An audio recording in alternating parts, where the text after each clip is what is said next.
గుంటూరు జిల్లా బీజేపీ మహిళా మోర్చా అధ్యక్షురాలు డాక్టర్ శనక్కెల రాధా మాధవి ఆధ్వర్యంలో నారీ శక్తి వందన్ అధినయంపై అహల్య హాస్పిటల్లో మీడియా సమావేశం నిర్వహించడం జరిగింది. ఈ సమావేశంలో గుంటూరు పశ్చిమ ఎమ్మెల్యే గల్లా మాధవి, జిల్లా మహిళా మోర్చా అధ్యక్షురాలు రాధా మాధవి మాట్లాడారు. మహిళలకు 33% రిజర్వేషన్లు అమలు చేసేందుకు కేంద్ర ప్రభుత్వం ప్రత్యేక చట్టం చేయబోతుందని వెల్లడించారు. అందుకుగాను పార్లమెంట్ ప్రత్యేక సమావేశాలు ఈ నెల 16, 17, 18 తారీఖుల్లో జరుగుతాయని చెప్పారు. ఈ బిల్లు ఆమోదం పొందగానే మహిళలకు 33% రిజర్వేషన్లు అందుతాయని, అందుకుగాను కేంద్ర ప్రభుత్వం తీసుకున్న చొరవను వారు ఈ సందర్భంగా కొనియాడారు. అన్న నందమూరి తారక రామారావు, సీఎం చంద్రబాబు నాయుడు కూడా రాష్ట్రంలో మహిళల కోసం అనేక సంస్కరణలు తెచ్చారని గుర్తు చేశారు. మేమందరం పార్టీకి అతీతంగా, పార్టీతో ఏమీ సంబంధం లేకుండా ఆడవాళ్ళందరం కూడా ఒకేసారి ఒక గొంతుతో మా రిజర్వేషన్ బిల్ గురించి మాట్లాడదాం అని ఎప్పుడైతే నేను మేడం చెప్పానో, అంత బిజీ షెడ్యూల్లో కూడా వచ్చినందుకు చాలా ధన్యవాదాలు. ఇతర నాయకులు, జనసేన ప్రతినిధులు రమా గారు, మల్లికా గారు, మా వైస్ ప్రెసిడెంట్ సుగుణ గారు, అలాగే శ్రీవల్లి గారు, మనందరికీ సుపరిచితులు, senior leader, the most dynamic leader doctor Shanakkela Aruna గారు, వీళ్ళందరికీ నేను పేరు పేరున ధన్యవాదాలు తెలియపరుస్తున్నాను. మా మీడియా మిత్రులు కూడా.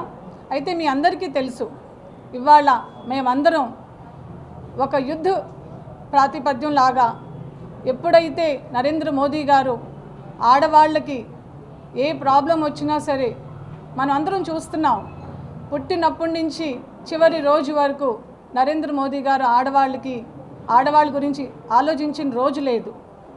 ఆయన స్కీమ్స్ గురించి చెప్పుకుంటూ వెళ్ళిపోతే చాలా వందల స్కీమ్స్ ఉన్నాయి. అందులో స్వచ్ఛ భారత్, ఎప్పుడైతే ఆడ మనిషికి సెల్ఫ్ రెస్పెక్ట్ అన్నది దెబ్బతినకుండా ఉంటుందో అప్పుడు డెఫినెట్గా వాళ్ళు ముందుకెళ్తారు. అలాగే ఓనర్షిప్, ప్రధానమంత్రి ఆవాస్ యోజన చూడండి, ద్రోణ్ దీదీ చూడండి, లేకపోతే లఖపతి దీదీ చూడండి, అలాంటి ఉజ్వల్ యోజన, దేశం చుట్టూత వెస్ట్ ఏషియాలో జరుగుతున్న వారిలో ప్రతి కంట్రీ కూడా గడగడ వణికిపోతుంది. ఎక్కడ ఎల్పిజి కనెక్షన్స్ కట్ అయిపోతాయి, ఎక్కడ పెట్రోల్ ఆగిపోతుందో. కానీ ఒకే ఒక దేశం ప్రశాంతంగా ప్రతి ఇంట్లో కూడా గ్యాస్ స్టవ్ వెలుగుతుంది. అందరం కూడా ఏ భయం లేకుండా, ఏ బాధ లేకుండా నరేంద్ర మోదీ గారి వల్ల చాలా హ్యాపీగా ఉన్నాం. ఇలా ఆయన స్కీమ్స్ గురించి మాట్లాడుకుంటూ వెళ్తే, అలాగే ప్రెగ్నెంట్ లేడీ, ఎప్పుడైతే ఒక ప్రెగ్నెంట్ లేడీ ఉంటుందో, బిడ్డ పుట్టబోయే ముందు, బిడ్డ పుట్టిన తర్వాత తీసుకోవాల్సిన జాగ్రత్తల గురించి అన్నీ కూడా ఆయన చాలా పాయింట్ టు పాయింట్ ఆలోచించి నారీ గురించి ఆలోచించారు. దానికి ఎగ్జాంపుల్స్ కూడా మనకు చూపించారు.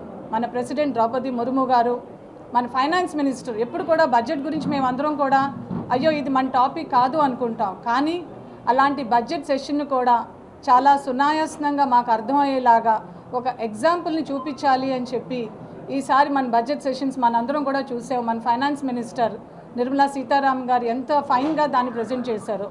అలా ఒక ఎగ్జాంపుల్ కాదండి, చాలా ఎగ్జాంపుల్స్ ఇచ్చుకుంటూ వెళ్ళొచ్చు. అయితే ఈ బిల్ అన్నది ఇవాళది కాదండి, ఎన్నో చారిత్రాత్మక ఘట్టం 16, 17, 18 జరగబోతూ ఉంది. ఎప్పటి నుంచో భారతదేశ మహిళ ఎదురు చూస్తున్న మహిళా బిల్లు ప్రవేశపెట్టబోతూ ఉన్నారు. దీనికి పూర్తి మద్దతుగా యావత్ దేశ ప్రజలందరూ, మహిళా సాధికారిత కోరుకునే ప్రతి నాయకుడు దీనికి సిద్ధంగా ఉన్నారని చెప్పుకోవచ్చు.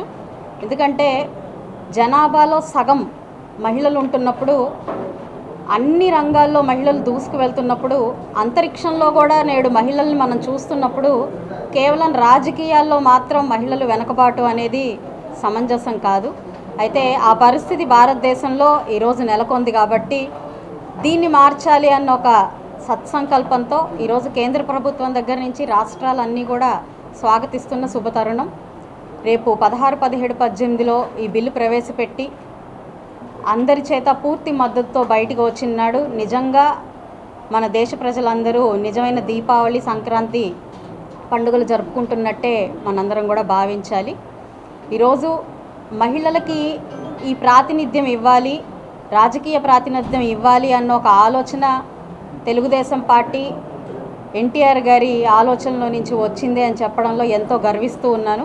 ఎందుకంటే స్థానిక సంస్థల్లో 9% మహిళలకి రిజర్వేషన్ తీసుకొచ్చి మొట్టమొదట ఒక చరిత్ర సృష్టించిన పార్టీ తెలుగుదేశం పార్టీ, ఒక నాయకుడు మన ఎన్టీఆర్ గారు. అదే స్ఫూర్తితో తర్వాత 33% స్థానిక సంస్థల్లో ఈ బిల్లు రిజర్వేషన్ మహిళలకి రావాలి అని చెప్పి తీసుకురావడం, మరి రాష్ట్రాలన్నీ కూడా దాన్ని పాటించడం జరిగింది. అయితే ఇందులో కూడా మరి చంద్రబాబు నాయుడు గారికి కూడా పెద్దపీట వేయాలి. ప్రప్రథమంగా ఈ బిల్లు 33%ని పాటించడంతో పాటు నేడు స్థానిక సంస్థల్లో 50% రిజర్వేషన్ మహిళలకి చంద్రబాబు నాయుడు గారు కల్పించడం అనేది నిజంగా చాలా సంతోషకరమైన విషయం. మరి ఇప్పుడు నేడు నరేంద్ర మోడీ గారిని చూస్తే నిజంగా మహిళా పక్షపాతిగా మనం నరేంద్ర మోడీ గారిని చెప్పుకోవచ్చు. ఏ యాక్టివిటీ అయినా ఇటు ప్రెసిడెంట్ గారి దగ్గర నుంచి ఆధిపత్యం ఇవ్వడం కానివ్వండి, మరి ఆర్థిక మంత్రిగా మనకి నిర్మలా సీతారామన్ గారిని ఉంచడం కానివ్వండి, వారికి అవకాశం ఇవ్వడం కానివ్వండి, ది మోస్ట్ పవర్ఫుల్ స్పీకర్స్గా కూడా ఈరోజు పార్టీలో ఉంచడం కానివ్వండి, లేదంటే అత్యంత కీలకమైన ఆపరేషన్ సింధూర్ లాంటి ఎన్నో సాహసోపేతమైన ఆపరేషన్స్ మహిళలతో నిర్వహించడం కానివ్వండి, అనేక మహిళా బిల్లుల్ని, స్కీముల్ని, సంస్కరణల్ని దేశవ్యాప్తంగా తీసుకురావడం కానివ్వండి, నరేంద్ర మోడీ గారు మహిళా పక్షపాతిగా చెప్పొచ్చు. ఈరోజు అటు కేంద్రం